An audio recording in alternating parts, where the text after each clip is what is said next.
The day begins in the countryside in Vilcabamba with a loud bird. This is one of my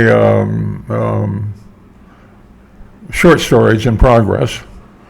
It's set in the village here, Vilcabamba. Here it is. I've been working on for a couple of years, but I haven't finished it yet, but it's well along. Here it is. A variety of people arrive in the village. Some are looking for Inca gold.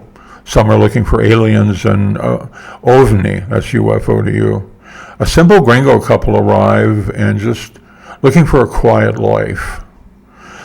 The idea of the story is that those seeking do not find, and those with innocence and a lack of greed end up with the treasure. A fairy tale, yes. The day broke with the loud cries of an exotic bird. Had she been more awake, Alice would have pulled the field guide, Birds of Ecuador, from the shelf and given the bird a name. Her husband Bob hadn't stirred when the bird announced the day, and he was still sleeping.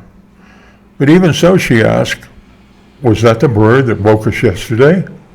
Bob didn't stir. Alice liked to ask Bob questions when he was sleeping. Since she often supplied the answer herself, his participation was optional. "I think it was," she mused. Getting up, she put on a sequin robe and walked past the kitchen to the library. Smith's Guide to Birds of Ecuador was a huge book, but with effort, she pulled it from the shelf. It landed with a thunk and plopped open. Here were presented hundreds of possibilities. Rubbing her eyes, she walked back to the bedroom. Bob snored on as she thought, "Let him rest. Maybe he'll have more energy later." She considered the job she had for him. "I'll make coffee now and check the field guide again." It had impressed Bob that she knew the bird's name. "What bird?" he'd say. She perused the chapter titled "The Loudest Birds in Ecuador." The white bellbird? Nah, too colorful. The great-tailed grackle? No. The black-faced ibis? Not that one either. Ah, this must be the one, she thought. Her finger touched the photo of the screaming bia. Its mugshot matched her fleeting glimpse of the avian visitor. The description said the bird's cry could be as loud as 125 decibels. That's near the threshold of pain. Chainsaws and pneumatic chippers are that loud. Loud enough to wake the dead, but not her better half. Lying at the foot of Morpheus's throne, Bob sawed logs and heard nothing. Could metaphoric logs burn in a metaphoric stove?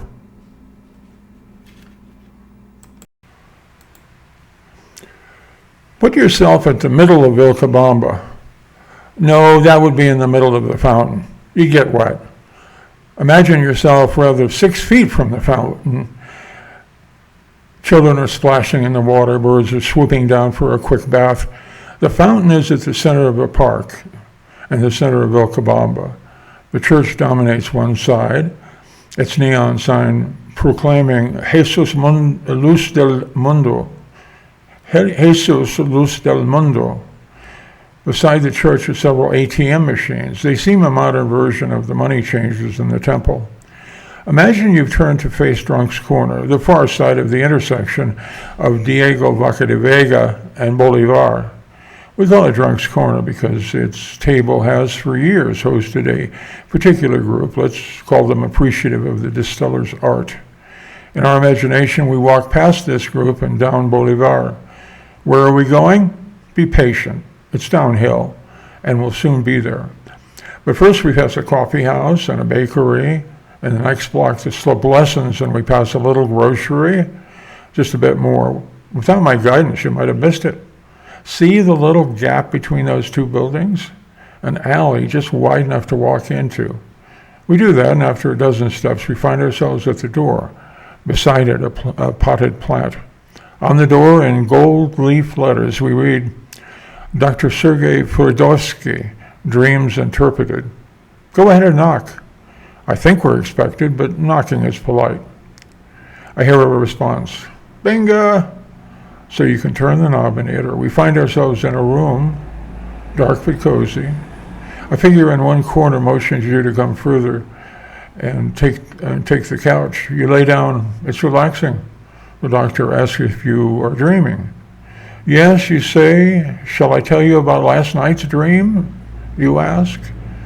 Yes, please do.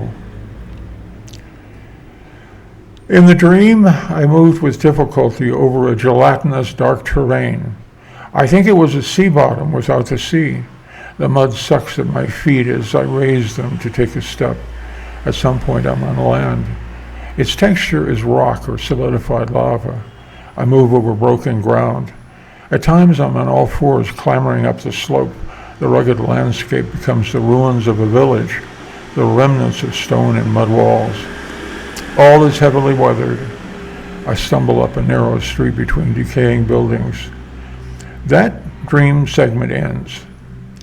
Following bits of dreams are different. At times there are people in the dream. I don't often speak to them or they to me. Sometimes I'm on a bicycle or motorcycle flying down hills. I remember villages higher up. I pass through them rapidly, feeling the wind. In one of the towns, I enter a house. I'm cleaning the floor in a closet. Suddenly, the floor is an inch underwater. Then there's water up to my chest. Soon it's at my chin. I see light, an open doorway, almost submerged. I take a breath and dive, swimming through the submerged opening toward the light. Breaking the water surface, I breathe again. I'm outside, and the water is gone. I walk and come upon a community function in a park, maybe. The people are Hispanic. I speak with them in Spanish. The dream changes, and I encounter a welcome center, a rest stop for wanderers. I pause there, and inside I find a table with art material. On the table is a stack of drawings some visitor has done there at some time in the past, sketches left on paper. The drawings are mine. I recognize them, but I know that they're old by many years, and I can't remember ever having been here, but I must have been.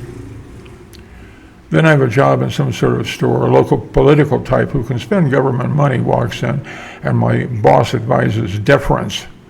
I unwisely say something slightly derisive as it comes into earshot. It's a faux pas, and my boss glowers. But to fix my error, I approach the bigwig and intro myself and proceed to ingratiate. I do that, or believe I have. The politico smiles, slaps me on the back, and leaves. The feeling is that I've saved the situation. The dream changes again. Now I'm on the edge of a huge factory, red brick, something like a mill building in New England. I clamber up and over a decaying wall and find a junkyard. Abandoned metal and machines are piled high. Children from the poor neighborhood around the mill are in the yard. They climb as I do over the shifting piles. At some point I find an entrance into the mill. I see no activity as I wander through it. I'm outside again, next to the building, but on another side, fronting a major street. I look down the street, wondering how I arrived. I think I came in a car. I try to remember for what direction. I want to go back. I think it was west of Boston, but I'm not sure. In the dream, I fall asleep. I awake aware that I am entwined with a girl. She's a thin teenager. I can't see her face. She's wrapped around me so tightly. We're on the floor with the sheet partially over us. There are other couples, some laying, some standing. The room and the house are somehow familiar, large and of modern design, high ceilings, decor of a type modern for the 50s. At first, I am embarrassed by my position. I don't know how I got here. I guess she picked me up the previous night, but I can't remember. I soon learned that my misapprehension wasn't appropriate.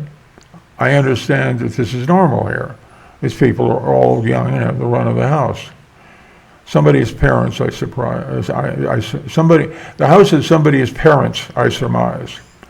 They party and share lovers without any duties or responsibilities. The girl introduces me to her older sister.